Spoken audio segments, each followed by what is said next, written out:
Donc l'idée, c'est de former des managers en place au métier de la finance d'entreprise, donc au contrôle de gestion, à la gestion des risques, donc des métiers d'auditeur interne, de contrôleur interne, de responsable de compliance, mais également des managers opérationnels qui veulent développer des compétences spécifiques en finance. Et pour moi, ça a été une véritable révélation. Je me suis dit, mais je veux devenir contrôleuse de gestion. Et c'est vrai que l'IAE Paris-Sorbonne, ça résonnait comme une évidence pour moi. Le prestige de l'école, les valeurs qui sont véhiculées. Je me suis dit, je veux devenir contrôleuse de gestion et de me faire accompagner par l'IAE Paris-Sorbonne. Les compétences principales, c'est d'abord de la communication, être capable d'expliquer ses analyses. Donc il faut bien évidemment avoir un goût pour l'analyse des données chiffrées, hein, mais ensuite la communication est aussi très très importante.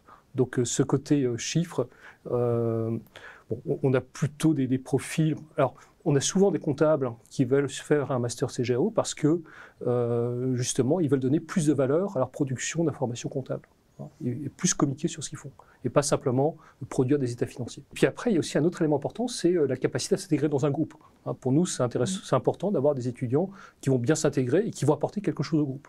Donc c'est pour ça qu'un des critères de sélection, c'est au moins 3 ans d'expérience, bon, sachant qu'en moyenne, on a des étudiants qui ont entre 33 et 35 ans, mais il faut au moins avoir 3 ans d'expérience pour avoir des choses à raconter, hein, puisqu'en termes de pédagogie, on est sur des études de cas, et donc c'est l'expérience qui permet de traiter les problèmes auxquels on est confronté. Alors la recherche, alors il y a une culture de la recherche bien évidemment dans l'établissement.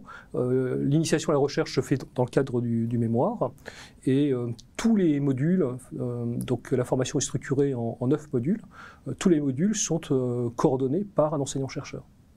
Et on mélange les intervenants, donc entre enseignants-chercheurs et praticiens, en essayant de trouver un équilibre. Un soutien inconditionnel, que vraiment ça reste maintenant des amis. C'était vraiment très fort, on s'est soutenus. À aucun moment on a joué la carte du chacun pour soi, on est toujours resté solidaires. Et c'est vraiment des rencontres très fortes. Et ça reste. C'est pas seulement le côté professionnel où on faisait un échange sur nos expériences professionnelles de chacun. C'était aussi un soutien sur des moments qui étaient plus difficiles. Il y en avait toujours un pour soutenir l'autre. L'objectif, quand on s'engage dans un projet aussi lourd, c'est qu'on se donne tous les moyens pour évoluer professionnellement. Donc ce qu'on évoquait, c'est un programme qui est très dense, hein, donc il faut préparer les cours avant pour réussir à acquérir les compétences visées. Mais le fait d'étaler ça sur des périodes longues, ça permet de se donner du temps pour préparer et puis de gérer son projet professionnel et évoluer en cours de formation. Et donc, quand on échange avec nos étudiants en fin de cursus, c'est extrêmement plaisant. Alors, soit ils discutent de leurs augmentations de rémunération, de leurs nouveaux postes, et donc c'est un projet à tenter. Donc, tentez votre chance.